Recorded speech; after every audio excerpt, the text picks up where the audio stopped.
Hi hello നമസ്കാരം. ഞാൻ ഇന്ന് ചെയ്യാൻ പോകുന്ന ഒരു നാരങ്ങ അച്ചാറിൻ്റെ റെസിപ്പിയാണ്.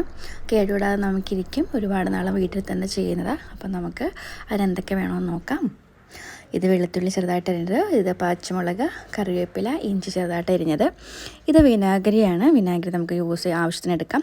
ഇത് കടുക്, ഇത് വറ്റൽമുളക് ചെറുതായിട്ട് അരിഞ്ഞത്, ഇത് ഉലുവ, ഇത് കായപ്പൊടി, മഞ്ഞൾപ്പൊടി, ഇത് മുളക് പൊടി മിക്സഡാണ് രണ്ടും കൂടി.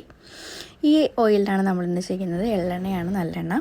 അപ്പോൾ ഇതിനകത്ത് കുറച്ച് ഉപ്പ്, പിന്നെ ചൂട് ആറിയ വെള്ളം, പിന്നെ നാരങ്ങ വേവിച്ചതാണ് ഉപ്പിട്ട്. ഇതുപോലെ കട്ടിയുള്ള പാത്രം എടുക്കുക, അതിനകത്തോട്ട് നമുക്ക് ഓയിലെടുക്കുക, കുറച്ച് കടുകിട്ട് പൊട്ടിക്കുക. ഇതൊക്കെ വരുമ്പോഴത്തേന് കറിവേപ്പില, മുളക്, ഇഞ്ചി,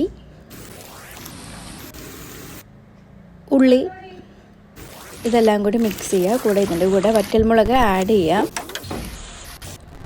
നന്നായിട്ട് വരണ്ട് വരുമ്പോഴത്തേനും നമ്മുടെ മസാലക്കൂട്ടുകളെല്ലാം കൂടി ഇതിലോട്ട് ഇട്ടിട്ട് നന്നായിട്ട് മിക്സ് ചെയ്തെടുക്കുക. എന്നിട്ട് വിനാഗിരി എടുക്കുക. അപ്പോൾ നമുക്കൊരു കളറും കാര്യങ്ങളൊക്കെ വരും. കുറച്ച് ഉപ്പിടുക. നോർമലി ഞാൻ നാരങ്ങയിൽ ഉപ്പിട്ടിട്ടുണ്ടായിരുന്നു. കുറച്ച് നമുക്ക് ആവശ്യത്തിന് തിളപ്പിച്ചാറ്റിയ വെള്ളം ഇതിലേക്ക് ഒഴിച്ചു കൊടുക്കാം.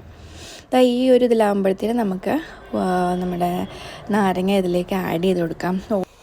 ഞാൻ ഓൾറെഡി നാരങ്ങ വേവിച്ചിട്ടാണ് ഇതിനകത്തേക്ക് ആഡ് ചെയ്തിരിക്കുന്നത്. ഇതുപോലെ കുമ്പളൊക്കെ വരുമ്പോഴത്തേക്കും നമുക്ക് ഫ്ലെയിം ഓഫ് ചെയ്യാം.